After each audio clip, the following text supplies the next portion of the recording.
Day 50 में आपका स्वागत है। स्टार्ट करते हैं जल्दी से हमारे रीडिंग के साथ। रूटीन के अकॉर्डिंग काम चलेगा एंड देखते हैं आज मार्केट में क्या रहता है, क्योंकि कल की जो सीख थी ना कि मिस्टेक अपन को ट्रैक में लेके आती है, और ट्रेडिंग में तो बहुत ज़्यादा ज़रूरत है मिस्टेक की। क्योंकि होता ये है कि जब आप ट्रेडिंग करते रहते हो और लगता है कि भाई प्रॉफिट ही प्रॉफिट हो रहा है, एंड फिर ये भी लगता है कि यार चलो अब तो लॉस नहीं होगा करके। बट जब लॉस होता है ना तब वो समझ आता है, अगर समझना चाहो तो, कि तुम्हें ट्रैक में आने की ज़रूरत है, क्योंकि तुम कहीं और जा रहे हो। कॉन्फिडेंस हो सकता है या फिर ओवर कॉन्फिडेंस हो सकता है, कुछ भी हो सकता है वो। तो इसीलिए जो मिस्टेक है वो किसी भी काम में बहुत अच्छी चीज़ है, बट ये है कि तुम्हें उसे समझना इम्पोर्टेंट है। अभी रीडिंग करता हूँ मैं, बाहर जाके रीडिंग करूँगा, तो उसके बाद बताता हूँ आपको कि स्टोरी में क्या होता है। तो रीडिंग इज़ डन एंड इनकी स्टोरी में ऐसा होता है कि जो वर्जिन अटलांटिक है वो थोड़ी चीज़ों में फंसी हुई रहती है, एंड उसके बाद इन्हें एक एयरपोर्ट का एक्सेस मिलता है जहाँ से इंटरनेशनल फ़्लाइट्स उड़ती है, डोमेस्टिक फ़्लाइट भी उड़ती है, सब चीज़ें रहता है। तो होता ये है कि जब सारी चीज़ों में फंसे रहते हैं, ब्रिटिश एयरलाइन के साथ पे इनका जो क्लैश चलता रहता है, ठीक है, क्योंकि जो ब्रिटिश एयरलाइन है वो मोनोपोली टाइप की रहती है, फिर वर्जिन अटलांटिक आता है, देन बहुत सारी चीज़ें इम्पैक्ट पड़ती है क्योंकि गवर्नमेंट का सपोर्ट रहता है ब्रिटिश एयरलाइन को, एंड जो वर्जिन अटलांटिक है उसने बड़ा काम किया रहता है जो गल्फ से लोगों को लेके आती है जो फंसे हुए रहते हैं। उसके बाद फिर वो कुछ कुछ बातचीत होती है, जो ब्रिटिश एयरलाइन का कोई पुराना आदमी रहता है वो बोलता है कि चलो मैं तुम्हारी हेल्प करता हूँ, ये सारी चीज़ें रहती हैं। एंड उसके बाद वर्जिन अटलांटिक को एक्सेस मिलता है हीथ्रो एयरपोर्ट का, और वहाँ से वो बोलते हैं कि तुम यहाँ से 2 एक्स्ट्रा टोक्यो के लिए फ़्लाइट ले जा सकते हो। ये सारी बातचीत होती रहती है क्योंकि वर्जिन अटलांटिक को 2 एक्स्ट्रा फ़्लाइट टोक्यो से ले जाने मिलेगा, मतलब कि जो ब्रिटिश एयरवेज है ना उसे तो नुकसान होगा ही। तो इसीलिए उसके बाद एक और डील आती है रिचर्ड ब्रैंसन के वर्जिन म्यूजिक के पास की, जो जैनेट जैक्सन है, आई थिंक माइकल जैक्सन की बहन है, पता नहीं मेरे को, बट हाँ उसमें माइकल माइकल बहुत बार रेफर किया है उसने। तो उनका आता है कि वो वर्जिन म्यूजिक के साथ टाई अप करना चाहती है करके, एंड वो सुनकर जो रिचर्ड ब्रैंसन है वो बहुत ज़्यादा खुश होते हैं, एंड वो ये बोलते हैं कि मैं इसे ऐसा डील दूंगा कि ये कहीं और जाएंगे ही नहीं। और वो ऑफर स्टार्ट तो होता है $15 मिलियन से, बट वो एक्सटेंड होते होते $25 मिलियन हो जाता है, जो बहुत ज़्यादा हाईएस्ट रहता है उस टाइम का, एक सिंगल आर्टिस्ट को एक एल्बम का। बहुत ज़्यादा है, बट ठीक है उनकी सक्सेस बहुत रहती है एंड वो टॉप लेवल की रहती है, इसीलिए जब ब्रैंसन ये चाहते हैं कि मैं इसे ऐसा ही दूंगा करके। तो अभी तक की स्टोरी ये है। तो वो साइन तो कर लेते हैं, उसके बाद क्या आगे स्टोरी मैं आपको ज़रूर बताऊंगा, बट वो कल रहेगी जब मैं पढ़ूंगा। एंड अभी देखते हैं मार्केट में क्या रहता है आज, क्योंकि मैं तो बहुत ज़्यादा एक्साइटेड रहता हूँ यार मार्केट में ट्रेड करने को। क्योंकि होता ही है ना कि मेरा इतना ज़्यादा एक्साइटमेंट रहता है, लगता है कि अच्छा ये स्ट्रैटेजी यूज़ करेंगे, अच्छा यहाँ पे ट्रेड लेंगे और ये ऐसा करेंगे करके। तो वो एक मन में रहता है, बट उस मन को भी ना बहुत ज़्यादा कंट्रोल करने की ज़रूरत है, क्योंकि अगर वो इतना ज़्यादा मैं सोचते रहूँगा ना कि यहाँ पे ट्रेड लेना, यहाँ पे लेना, तो फिर क्या होगा ना, मैं गलत जगह पे ट्रेड ले लूँगा। तो वो भी एक कंट्रोल करने की बात होती है। देखते हैं कि क्या होता है, बट हाँ एक्साइटेड मैं बहुत रहता हूँ ट्रेड्स करने के लिए। अभी देखते हैं मार्केट में क्या रहता है। 9 बजने वाले हैं, अभी 9 नहीं बजे, तो अच्छी बात है कि मैंने रीड भी जल्दी कर लिया और मेरी स्पीड बढ़ रही है, प्रोग्रेस हो रहा है। तो आप वीडियोस के साथ ज़रूर बने रहना एंड चैनल को सब्सक्राइब करना।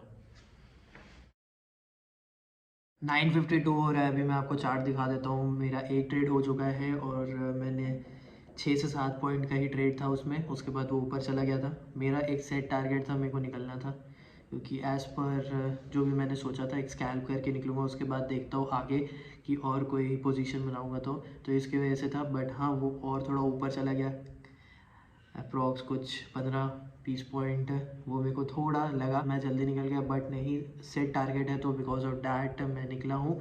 एंड उसके बाद अपन करते हैं ट्रेड एंड देखते हैं कि आगे क्या होता है। अभी क्या हो रहा है कि मार्केट जो है वो जो मैंने ट्रेंड लाइन बनाई थी उसको ब्रेक करके अभी सपोर्ट लिया हुआ है उसमें, एंड थोड़ा थोड़ा गिर रहा है। देखते हैं कि वो कितना ऊपर जाता है, क्या करता है, या फिर वापस नीचे आता है सपोर्ट लेने को। तो मैं आपको ज़रूर दिखाता हूँ चार्ट। और मेरे को अभी बहुत ज़्यादा ठंडी लग रही है, इसलिए मैं कोई और ट्रेड अभी नहीं ले रहा हूँ, नहीं तो कोई भी डिसीजन मेरा गलत हो जाएगा अगर मैं इस सिचुएशन में ट्रेड लिया। कल भी ऐसा हुआ था, पता नहीं क्यों इतना ज़्यादा ठंडा लग रहा है, हाथ मेरे ठंडे हो गए हैं। तो ये है अभी मार्केट का हाल। यहाँ से ट्रेंड लाइन जब ब्रेक हुई थी, मैंने यहाँ पे लिया था ट्रेड, मैं निकल गया था यहाँ पे, बट ठीक है। उसके बाद ये ऊपर गया, अभी ये ट्राई कर रहा है नीचे आने का, बट ये फेल हो रहा है। मे बी ऊपर जा सकता है, लेट्स सी क्या करता है। और ये पी का चार्ट है, 21,650 का पुट है और ये 21,500 का पुट है। नॉर्मल चार्ट में अगर देखोगे तो ये अभी सिलसिला चल रहा है कि इसने एक अच्छा अपसाइड दिया एंड उसके बाद ये ऊपर जा रहा था। अभी यहाँ पे एक ट्राई कर रहा है नीचे आने का, लेट्स सी कि क्या करता है।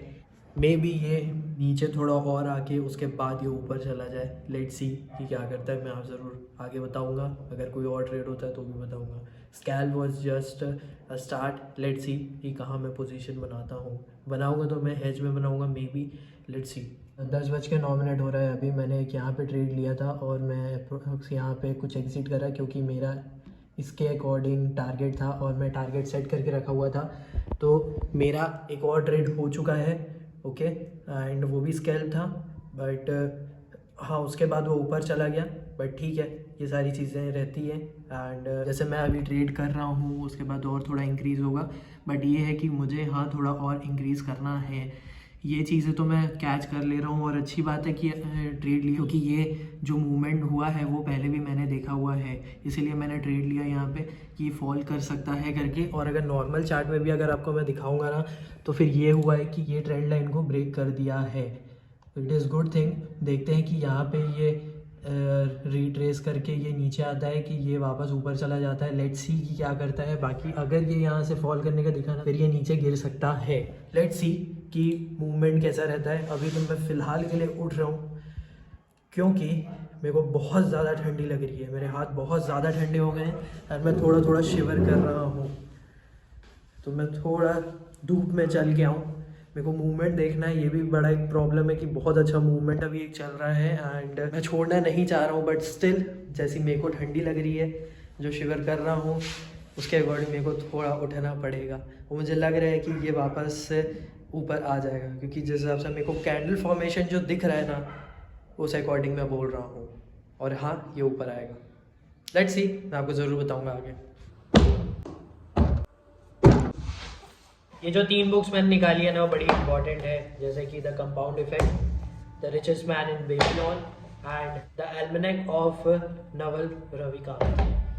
इन बुक्स में कुछ चीज़ें हैं जो शेयर कर सकते हैं एंड लर्निंग के हिसाब से भी है, क्योंकि ये बुक नॉन फिक्शन है एंड ये ऐसा नहीं है कि अपनी स्टोरी बता रहे हैं, ये बता रहे हैं कि इसमें तुम क्या कर सकते हो। One more book I have which is this one, rework. अच्छी बुक है, कुछ चीज़ें हैं जो तुम कर सकते हो, इसमें भी वैसा ही है। बहुत सारी चीज़ें हैं, जैसे कि ये अपनी एक्सपीरियंस भी बता रहे हैं इसमें एंड अगर कुछ जर्नी की स्टोरी होगी वो भी बता रहे हैं एंड नॉन फिक्शन टाइप की ही है, बट अच्छी है। जैसे कि ये लिखते हैं, यहाँ पे पीछे लिखा हुआ है, getting rich is not just about luck, happiness is not just a trade we are born with. बहुत इंपॉर्टेंट चीज़ है। तो मैं कुछ देखता हूँ कि इसमें से क्या शेयर कर सकते हैं एंड कुछ चीज़ें और हैं जो मुझे शेयर करनी है। तो अभी मार्केट में ऐसा हो रहा है कि यस, एक लेवल जो मैंने मार्क किया वहाँ से एक रिजेक्शन करके आ रहा है। मेरे 2 ट्रेड हो गए हैं, तो फिर मैं अभी नहीं देख रहा हूँ कोई ट्रेड लेने का। देखते हैं कोई और ट्रेड अगर बनेगा, लेकिन अभी नहीं, थोड़े टाइम के बाद, लेट्स सी। एंड थोड़ा सा मेरे को ना अच्छा नहीं लगा था, किस वजह से वो भी मैं बता देता हूँ आपको। कि जैसे कि मैं ट्रेड कर रहा हूँ और मैं छोटे पॉइंट्स लेकर जा रहा हूँ जहाँ पर ये बड़े पॉइंट्स दे रहा है, लेकिन ये नहीं मालूम है ना कि वो कितना पॉइंट दे सकता है। मैं अपने टारगेट के अकॉर्डिंग जा रहा हूँ एंड फिर वो ऊपर चला जाता है, तो थोड़ा सा लगता है, बट इस बात का लगता है कि ट्रेड तो बहुत अच्छी जगह पे लिया था, लेकिन हम जल्दी निकल गए, ऐसा लगता है। लेकिन भाई वो ट्रेड के अकॉर्डिंग ही था, मतलब जो भी मुझे लेना था, जितना पॉइंट भी उसी के अकॉर्डिंग था। अब अगर मैं अभी देखूँ जितना मैंने प्रॉफिट किया ना, वो तो प्रॉफिट ठीक है, कल जितना मैंने लॉस किया था उसके अकॉर्डिंग, बट अब ये जो प्रॉफिट है ना, उसमें से ब्रोकरेज भी कटेगा। तो ये बड़ी प्रॉब्लम हो जाती है। Brokerage is very important thing क्योंकि मेरे लॉसेस जो मोस्टली हो रहे हैं ना वो ब्रोकरेज की वजह से ही ज़्यादातर जा रहा है। नेट पीएनएल जो मेरा जा रहा है, ग्रॉस में इतना ज़्यादा नहीं हो रहा है मेरा। देखो सोचना अभी यही है कि मैं वो ट्राई करूँ कि मुझे लॉन्ग पोजीशन लेनी पड़ेगी, या तो फिर मुझे बड़े पॉइंट्स कैप्चर करने पड़ेंगे, या तो फिर मुझे इंक्रीज़ करना पड़ेगा अपना लॉट साइज़। तो वो मैं कर सकता हूँ क्योंकि इतना तो कॉन्फिडेंट हूँ मैं ट्रेड्स को लेके कि अच्छा ये होता है, ऐसा होता है करके। अगर मुझे रिस्क मिनिमाइज़ करना है तो उसके लिए भी मैं जो स्ट्रैटेजी कर रहा था उसमें मेरे को थोड़ा जो भी समझ में आया वो मैं कर सकता हूँ। तो मोस्टली मैं शायद तक लॉट साइज़ इंक्रीज़ करूँगा एंड देखते हैं कि क्या करना है। बाकी हाँ, it is very important to think about तुम कैसे ट्रेड करने वाली हो। 131 हो गया है अभी, मैंने ट्रेड कोई भी नहीं लिया थर्ड, और बहुत अच्छा फॉल दिया। मैंने ट्रेड नहीं लिया क्योंकि मैंने सोचा था कि 2 ट्रेड अगर है तो उसके बाद मैं नहीं लूँगा करके, और जो थर्ड ट्रेड है मैं उसमें नहीं जाऊँगा। बट बहुत अच्छा फॉल दिया, बहुत ज़्यादा ही अच्छा फॉल दिया, बट मेरे को कंट्रोल करना पड़ा अपने आप को। क्योंकि ये है कि मेरे अकॉर्डिंग अगर वो ट्रेड मेरे जो है आज का दिन जो प्रॉफिट में है, जैसा भी है, आई नो रिस्क लेना पड़ेगा जो भी है जैसा भी होता है, बट मैं नहीं जाना चाह रहा हूँ अभी उस चीज़ में। सिर्फ ये था कि जो प्रॉफिट है उसको लेके बेच लूँ। आई अंडरस्टैंड कि वो मे बी थर्ड ट्रेड में और अच्छा प्रॉफिट कर सकता था, but still I didn't take a trade. और बहुत अच्छा दिया, बहुत अच्छा दिया मैं मानता हूँ, बट कंट्रोल करना ज़रूरी था। एंड बहुत अच्छा नहीं भी लगता है, बट कंट्रोल करना पड़ता है। एंड डेफिनेटली आगे जैसा भी होगा रिस्क लेंगे, जो भी करेंगे। एंड हाँ, ट्रेड जो जहाँ से मुझे लगा था कि फॉल करेगा उसके बाद ट्रेड हो सकता है करके, एंड वो फॉल किया, उसके बाद पूरा वो नीचे आ गया है। एंड जैसा भी मेरा लेवल मार्क है वो हिसाब से ही चल रहा है, बट कंट्रोल करना पड़ेगा अपने आप को। और सीधी सी बात है भाई, जैसा भी अपने ट्रेड प्लान के अकॉर्डिंग मैं चल रहा हूँ, बस यही चीज़ है, नथिंग एल्स। मुझे इस बात का लग रहा था कि हाँ यार दे तो बहुत तगड़ा रहा है, मतलब जो भी प्रीमियम है वो डबल हो गए, but I have not taken a trade. तो वो चीज़ है, बट ठीक है, एक्सेप्ट करना पड़ेगा। एंड डेफिनेटली कहीं ना कहीं ट्रेड होगा, कुछ भी होगा। ये चीज़ है कि भाई कंट्रोल करना पड़ता है अपने आप को, बहुत ज़्यादा कंट्रोल करना पड़ता है। जैसे अगर इसके जगह पे अगर मेरे दोनों ट्रेड में लॉस हो जाते तो फिर क्या होता, नहीं लेता। वैसे ही सेम चीज़ है। आई अंडरस्टैंड कि मेरे को थोड़ा बहुत करके ले लेना चाहिए, अगर कोई बोलेगा तो ठीक है, लेट्स सी कि आगे क्या होता है। अभी तो जैसे टाइम हो गया, मैं जाऊंगा खाना खाने को।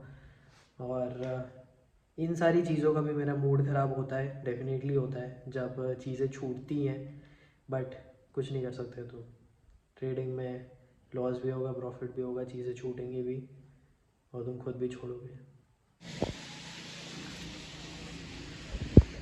बहुत अच्छा सनसेट हो रहा है, 5 बज गए हैं। मैं स्टार्ट कर रहा हूँ वॉक के साथ पे, फिर वर्कआउट होगा। आज एब्स का एक्सरसाइज है, उसके बाद प्लैंक करेंगे। And one very important thing, जब जब आप वापस देखते हो ना उस चीज़ को, जैसे अगर आपका लॉस हो गया है, आपका कोई ट्रेड में मूवमेंट छूट गया है, ट्रेंड छूट गया है, या जो भी आपका प्लान था उसके बाद फिर कुछ और हो गया, जो भी है, तो फिर बुरा लगता है कि यार ट्रेड ले लेना था, ठीक है प्लान से हट जाते हैं करके। बट वही चीज़ है, जो तुम्हारा प्लान है ना उसी पे ही टिके रहोगे ना, तभी वो डिसिप्लिन में रहोगे। मुझे ऐसा लगता है मे बी आगे जाकर रिस्क लेना पड़ेगा, लेकिन वो अकॉर्डिंग टू प्लान होगा, ठीक है।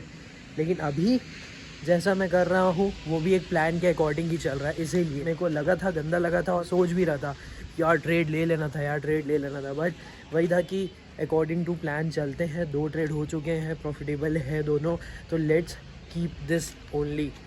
आगे जाकर करेंगे ट्रेड, मे बी अगले दिन रहेगा तो अगले दिन कोई और प्लान रहेगा जिस अकॉर्डिंग मैं रिस्क लेके चलूँगा, वैसा करेंगे।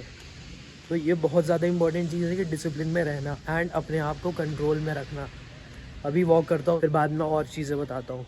एब्स का एक्सरसाइज अच्छे से हो गया है, क्योंकि मैं वॉक करने के टाइम पे भी थोड़ी बहुत एक्सरसाइज करता हूँ, और फिर जब रूम में आता हूँ तो उसके बाद एक्सरसाइज करता हूँ। आई थिंक कुछ 5 से 6 एक्सरसाइजेज मैं करता हूँ एब्स के लिए, एंड वो काफ़ी रहता है, क्योंकि इतना भी ऐसा एब्स बनाने वाला नहीं है, बट अच्छा एक पेट थोड़ा फ्लैट रहे और अच्छा दिखो बस इसके लिए है, मतलब कपड़े अच्छे से आए बस इसके लिए रहता है। मेहनत चल रही है, ऐसा नहीं है कि एवरेज बस रहना है करके। और अगर मैं ये चीज़ शेयर करूँ, बट मैं अभी नहीं करूँगा, क्योंकि ये जो वीडियो है ये मेरे डिसिप्लिन के ऊपर ही है कि तुम्हें कंट्रोल करना पड़ेगा और डिसिप्लिन में रहना पड़ेगा।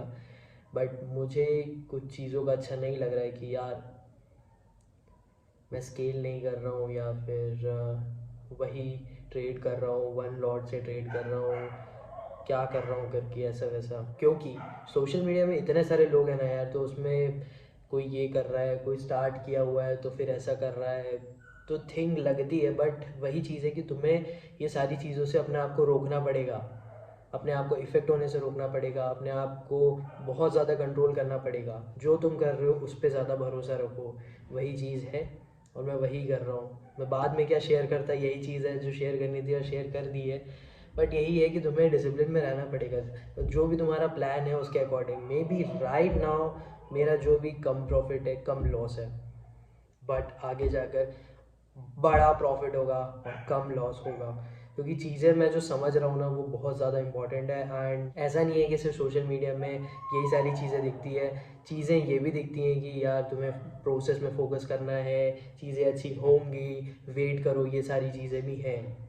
तो इट इज़ गुड कि दोनों चीज़ें दिखती हैं। एंड मैं तो अपने आप को यही समझाता हूँ कि भाई चीज़ों को सीखते रहना है, समझते रहना है, एंड अपना काम करते रहना है। डिसिप्लिन में हूँ, प्लान के अकॉर्डिंग चल रहा हूँ। देखो जिस दिन वो लंबा ट्रेड लेने का दिन होगा उस दिन मैं लूँगा। आज जैसे कि मैंने बोला था कि एक लॉन्ग पोजीशन में भी बना सकता हूँ, बट मैंने नहीं बनाया क्योंकि मैं 2 ट्रेड ले लिया था एंड फिर मैं थर्ड ट्रेड इसलिए नहीं जाना चाह रहा था।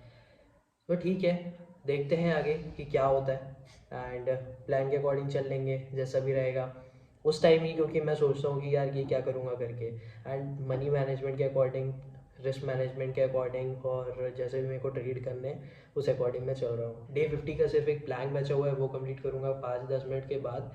और फिर आज खाने का बनाएंगे कुछ, उसके बाद देखते हैं कि क्या करना है। बट हाँ, थोड़ा सा लग रहा था इस बात का कि यार स्केल, बट होगा। वीडियो के साथ बने रहना, सब्सक्राइब कर लेना चैनल को। देखते हैं आज प्लान में कितना मिनट स्टे कर सकते हैं।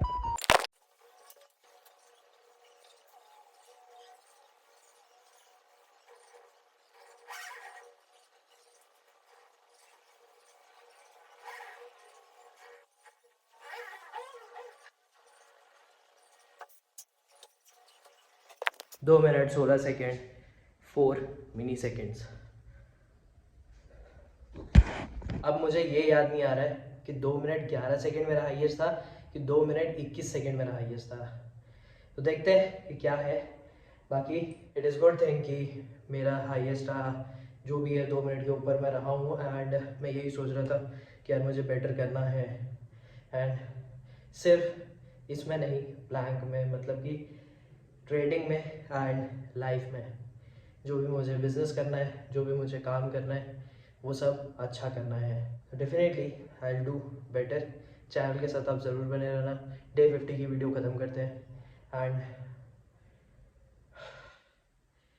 वर्क तो मैं ज़रूर करूँगा एंड स्केल भी ज़रूर करूँगा, और आप देखना ज़रूर।